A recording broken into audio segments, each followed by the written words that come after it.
नमस्कार विद्यार्थियों, आपका फिर से बहुत बहुत स्वागत है हमारे एक और नए शानदार और कमाल के वीडियो में। इस वीडियो में लेकर आ गया हूं 8th ग्रेड अभ्यास पुस्तिका कक्षा 8वीं विश्व सामाजिक विज्ञान के पाठ 7 परिवर्तनकारी महाशक्तियां का संपूर्ण हल। तो विद्यार्थियों, आप इस वीडियो के लिए लाइक जरूर कर दीजिए। साथ ही चैनल पर नए हो तो चैनल को सब्सक्राइब करके बेल नोटिफिकेशन ऑन कर लीजिएगा, ताकि हम जैसे ही कोई नया वीडियो अपलोड करेंगे आपको उसका तुरंत नोटिफिकेशन मिल जाएगा। चलिए आज के इस कमाल के वीडियो को हम बिना किसी देरी के शुरू कर लेते हैं। तो बच्चों, हमें यहाँ पर प्रश्न 1 दिया है, अपक्षय की प्रक्रिया से क्या आशय है, यह कितने प्रकार का होता है। तो बच्चों, सबसे पहले हम समझते हैं अपक्षय क्या होता है। अपक्षय वह प्रक्रिया है जिसमें होता है क्या बच्चों, जो पृथ्वी की सतह पर जो चट्टानें होती है उसमें टूट फूट होने लग जाती है ना बच्चों। चट्टाने में क्या होती है, टूट फूट होने लग जाती है। अब समझते बच्चों में कि कितने प्रकार का होता है। तो बच्चों, पहला होता है भौतिक, दूसरा होता है रासायनिक, तीसरा होता है जैविक। दूसरा क्वेश्चन बच्चों में दिया है, चट्टानों के फैलने व सिकुड़ने के क्या कारण है तथा इसके क्या परिणाम होते हैं।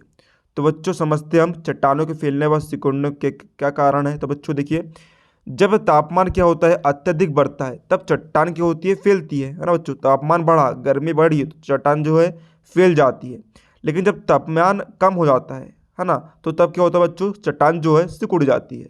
क्या होती है, सिकुड़ जाती है। इससे चट्टानों पर दरारें पड़ जाती है। तीसरा क्वेश्चन हमें दिया है, अपर्दन चक्र किसे कहते हैं। तो समझते हैं अपर्दन चक्र किसे कहते हैं। समुद्र तल के ऊपर उठने के उपरांत धरातल के किसी भाग पर होने वाली भूम्याकृतियों के क्रमिक परिवर्तन को ही अपर्दन चक्र कहते हैं। तो बच्चों, अगले क्वेश्चन की तरफ बढ़ने से पहले मैं आपको बता देता हूं, डिस्क्रिप्शन में आपको एक प्लेलिस्ट की लिंक आपको देखने को मिल जाएगी। उस लिंक पर क्लिक करके आप क्लास 8th सोशल साइंस के सभी विषयों सभी अध्यायों के 8th ग्रेड पुस्तिका का हल देख सकते हैं। आपको किसी भी और दूसरे चैनल पर भटकने की बिल्कुल भी ज़रूरत नहीं पड़ेगी।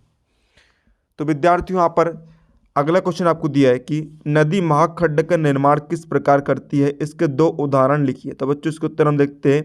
नदी महाखड्ड बी आकार की घाटी का ही विशिष्ट रूप है ना बच्चों। जो नदी महाखड्ड होता है वह बी आकार की घाटी का ही विशिष्ट रूप है।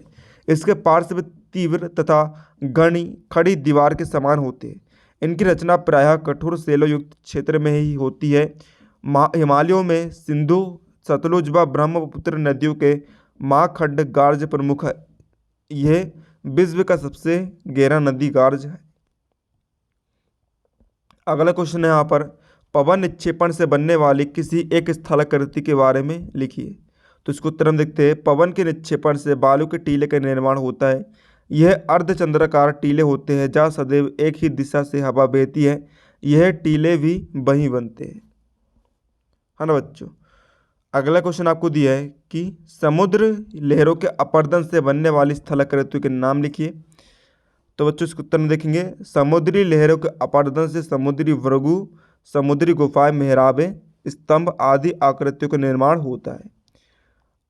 7वां क्वेश्चन आपको दिया है, नदी अपर्दन कितने प्रकार से करती है, उनके बारे में संक्षेप में लिखिए। तो जो नदी है वह अपर्दन 4 प्रकार से करती है। पहला अपघर्षण, दूसरा गुलन, तीसरा भौतिक दाब शक्ति द्वारा, चौथा सन्निघर्षण द्वारा। तो विद्यार्थियों, यहाँ पर अगले क्वेश्चन की तरफ पढ़ने से पहले मैं आपको बता देता हूँ, आप इस सब्जेक्ट की PDF फाइल डाउनलोड कर सकते हैं। इसके लिए आपको हमारे टेलीग्राम चैनल को ज्वाइन कर लेना है, जिसकी लिंक आपको इस वीडियो डिस्क्रिप्शन में देखने को मिल जाएगी। तो विद्यार्थियों, यहाँ पर अगला क्वेश्चन आपको दिया है कि एस्चुअरी का निर्माण किस प्रकार होता है। भारत की कौन सी नदियाँ यह स्थलाकृति निर्मित करती है। तो बच्चों, समझते हैं एस्चुअरी के निर्माण किस प्रकार होता है। तटीय भूमि की सेलों के कोमल होने पर नदी जल और ज्वारी जल की रगड़ तथा घर्षण द्वारा कीपाकार एस्चुअरी के निर्माण होता है। भारत की नर्मदा नदी तथा ताप्ती नदी अपने मुहाने पर इसका निर्माण करती है। 9वां क्वेश्चन हमें यहाँ पर दिया गया है कि मृदा निर्माण के कौन कौन से कारक होते हैं, किसी एक कारक को मृदा निर्माण संबंधी प्रक्रिया लिखिए, है ना बच्चों। मतलब मिट्टी का निर्माण किस किस कारक के द्वारा होता है, इसके बारे में आपको बताना है। तो बच्चों, जो मिट्टी के निर्माण है उसके कारक मृदा निर्माण को नियंत्रित करने वाले 5 कारकों में मूल, सेल, उच्चावच, समय, जलवायु तथा जैविक तत्व शामिल है। ये सारे जो बच्चों मिट्टी के निर्माण के कारक होते हैं। पहले 3 कारकों को निष्क्रिय कारक तथा अंतिम 2 कारकों को क्रियाशील कारक कहते हैं। 10वां क्वेश्चन हमें दिया है कि मृदा संरक्षण यानी कि मिट्टी के संरक्षण के लिए क्या क्या उपाय आप कर सकते हैं, इसके लिखना है। तो बच्चों इसका उत्तर हम देख लेते हैं। मृदा संरक्षण में सबसे महत्वपूर्ण कार्य यह है कि मृदा अपने ही स्थान पर सुरक्षित बनी रहे। इसके लिए विभिन्न प्रदेशों में कृषि पद्धतियों में सुधार किए गए हैं।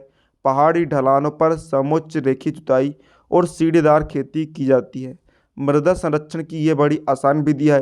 वृक्षों की कतार या रक्षक मेखला बनाकर मरुस्थलीय प्रदेशों में पवन अपर्दन से खेतों की रक्षा की जाती है।